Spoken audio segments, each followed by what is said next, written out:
Orlando Hudson, it is great to be with you, and thank you so much for having us in your home. Oh, glad to be here. Thanks for inviting me, and I'm glad you're here. Well, welcome to American Athlete.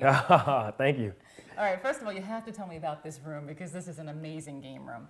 Oh, yeah, I told my wife when we first got married, I said, you know what, you can design the rest of the house or do what you got to do. I don't care if you paint it pink, orange, green, purple, I wouldn't care.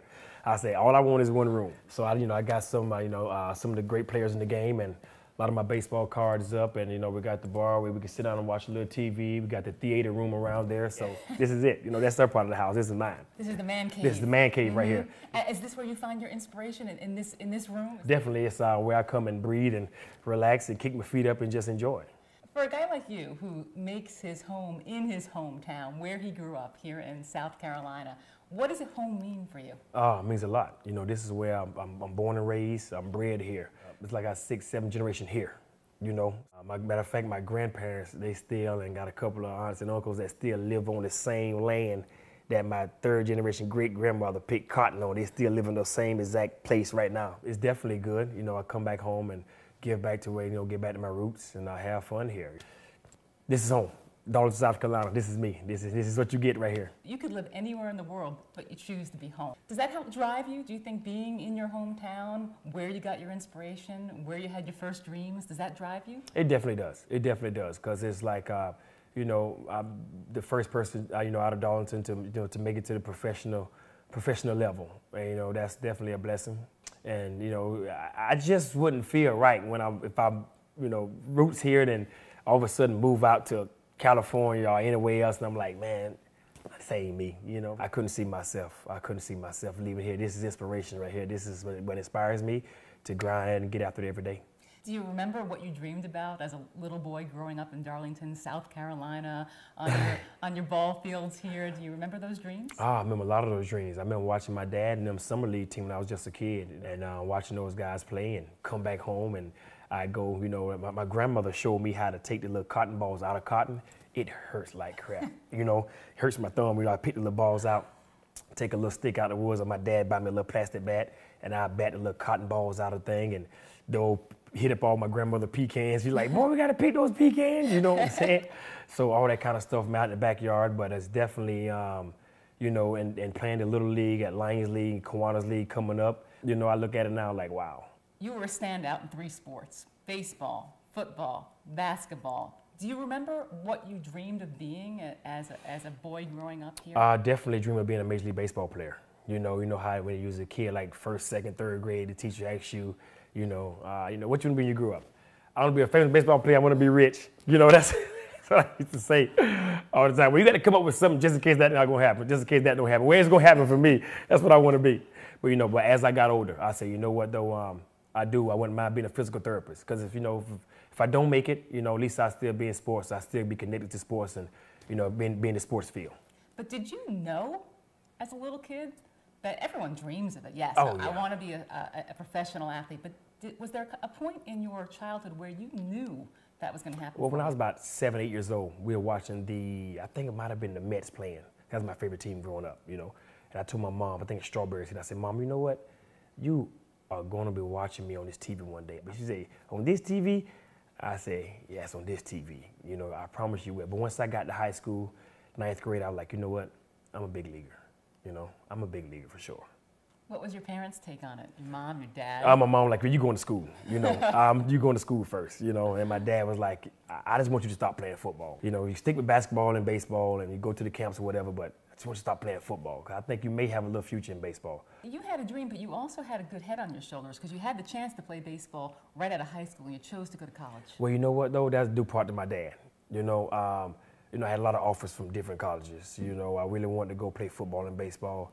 But the coaches already saying, well, I was only 170 pounds coming out of high school, and they're like, we have to put like 20, 30 pounds on you. I'm like, wow, I'm gonna be a big baseball player. Let's go do that. But my dad was like, son, let me tell you something, no more football. Just listen to me. Just take my advice one time. Give it a try, man. You going to school. I want you to go to college first. I wanted to sign with Carolina right out of high school, but then the scout that drafted me is like, you know what, you can go there's a great junior college down the road. You can go there for 2 years or a year, and you can leave. If you go to Carolina, you got to stay there 3 years. But I like, Dad, I really don't want to go to school. Because to be honest with you, I was a 17-year-old kid. I was thinking about, you know what?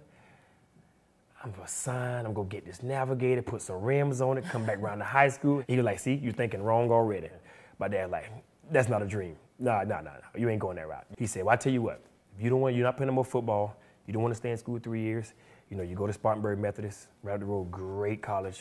And I went there, stayed there 2 years and signed with Toronto, and there it is.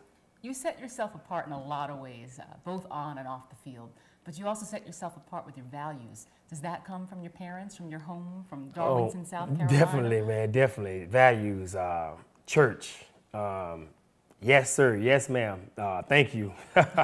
all those, you're going to be respectful. If it ain't yours, don't touch it. You walk in the store, you ain't got enough money to buy it, don't touch it. Don't be hanging around.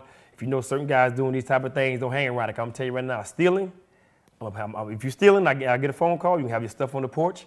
Wait, no, come back in this house. If I ever get a phone call about you hitting on a woman, I'm having stuff on the porch. My dad was a supervisor out at, it was called Fiber Industries. He started off as cutting grass. My mom carried me when she was a senior in high school. Didn't have much, but my dad made ends meet for me and my sister and my brother. They have to be incredibly proud. Oh, definitely. They're incredibly proud. Starting the season off, they come stay the first. My dad stayed the first week with me. My mom stayed the first month. So they're very proud. So you're a spiritual guy and a spiritual player? Oh, definitely. I read my Bible every night, every morning. Sometimes it be a little down, like, they come up with that hit, but you know what? I still got to give God the praise and give him the thanks that I'm in the position that I'm blessed to be in. Still got to give him my thanks and my praise. And you have to work really hard. Oh, definitely, because you got some youngsters still fighting to get up to get your position, but I let them know early. You got a long way to go, buddy. What has really shaped you as an athlete? Because you're a mental athlete, you're an athlete with a lot of heart. What experiences or what people have really shaped that in you? You know what, though? Seeing so many other good athletes coming up and watching them fall by the wayside, it's not what I want to do. That's not what I want to do. I hope that I don't go down that same road. People always say, man, just keep striving. They'll keep going forward. They'll keep going after it hard every day. Don't give them nothing to sit there and say, well, he hang out too late. Well, hey, he don't play hard. I always had somebody in my corner, telling me like, hey, don't give them nothing negative, because if one negative, it's gonna go a long way. Do you ever watch yourself as an outsider, and are you hard on yourself? I am. I am my own worst critic. I am hard on myself, and the coaches sometimes tell me like, "Oh, you gotta take it easy, man." I'm like, no, man, I gotta do better than that. This ain't me. I know the game is hard enough, but I am my own worst critic. Are you better at baseball because you have a family? You have 3 young kids, and does that change the game for you? Definitely does, because you know what? I want to make sure they're third-generation kids. I'll be kicking up daisies then, but I want to make sure their third-generation kids is, set for life. Invest well and do well, and I got a family to feed. I got a wife. I got a mom. I got a dad. I got grandparents. So I got a sister that's going through college. So I got some things on my shoulders I got to take care of. So I do it for them. Do you think there are life lessons in playing baseball? What have you learned? Oh, definitely, there are life lessons in playing baseball. You can see something on the field that can change. That can sit there and say, I'm put that into my life, or man, I don't want to get that in part of my life, Definitely things on the field, it humbles you, I done been through struggles. I done been 0 for 40. I done been 0 for 35. I done been 2 for 50. I done been named to the All-Star team and going to a slump of 4 for 55, So it definitely humbles you.